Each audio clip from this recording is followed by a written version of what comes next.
What if the most dangerous part of Ebola isn't catching it, it's not recognizing it fast enough? In this video, we'll break down how Ebola spreads, why it can be severe, and what actually stops outbreaks. Imagine a person starts feeling sick with fever and body aches.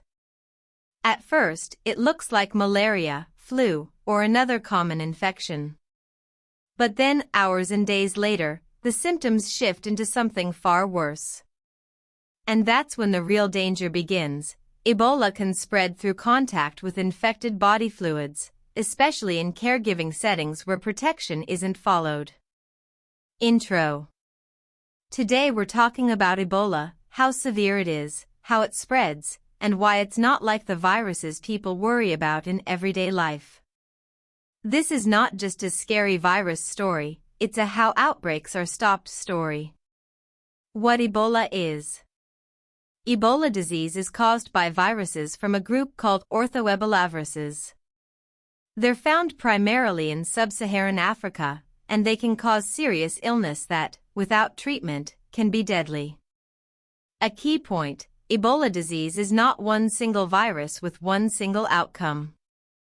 Different species cause different outbreaks, and severity can vary, but the common theme is that Ebola can become extremely dangerous without early, intensive medical care.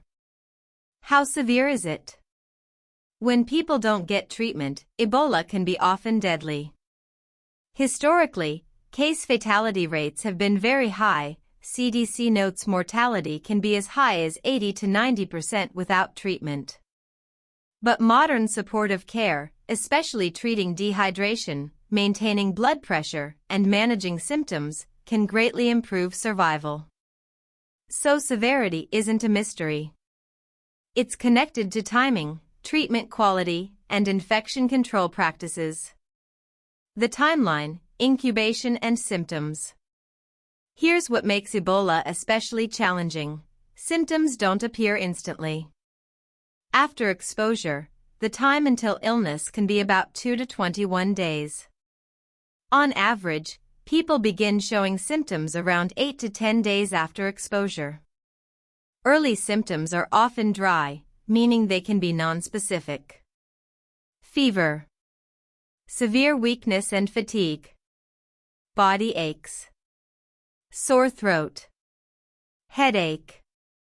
Then, as the illness progresses, it can shift to wet symptoms like vomiting, diarrhea, abdominal pain, and in some cases, unexplained bleeding, often later in the disease.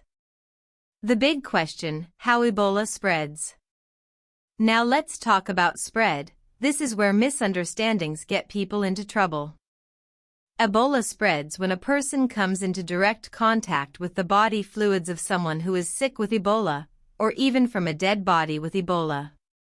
That includes fluids like blood, vomit, feces, and other bodily secretions.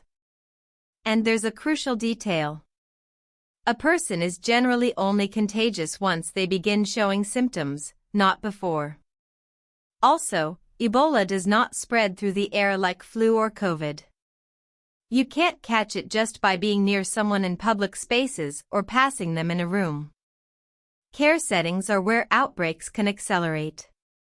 Healthcare workers and family members have been infected during close contact when infection control precautions, like proper PPE and safe handling, weren't strictly used.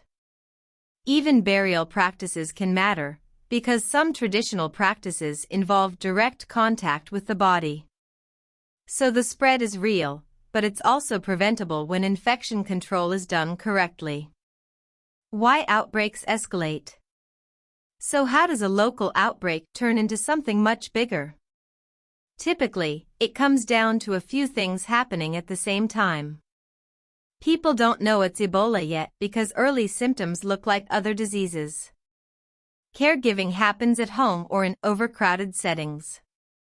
Infection control precautions are difficult to maintain. Communities may be displaced or cross-border travel increases. Contact tracing is slower than the disease's progression. When those conditions line up, The virus finds new hosts through repeated close contact exposures. What stops it? Outbreak control is basically a system. Detect cases quickly. Isolate and treat patients. Track contacts. Use vaccination and therapeutics where available. Train health workers on strict infection prevention and control. Manage safe burial practices. And here's why early treatment matters: intensive supportive care, fluids, electrolytes, blood pressure support, and treatment of symptoms can make a life or death difference.